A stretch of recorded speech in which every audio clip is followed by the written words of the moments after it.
NAB کی 3 رکنی team سابق وزیر اعظم نواز شریف اور ان کی بیٹی مریم نواز کو ابوظہبی سے گرفتار کرنے کے لیے روانہ ہو گئی ہے۔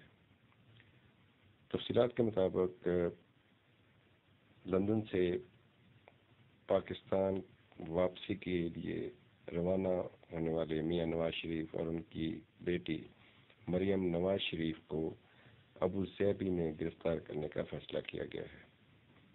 ذرائع کے مطابق نیب کی ایک 3 رکنی ٹیم ابوظہبی روانہ ہو گئی ہے، جو ابوظہبی انتظامیہ کو میاں نواز شریف اور مریم نواز کی گرفتاری کے وارنٹ دکھا کر انہیں وہیں پر ہی گرفتار کرے گی اور واپس اسی طیارے میں پاکستان لایا جائے گا۔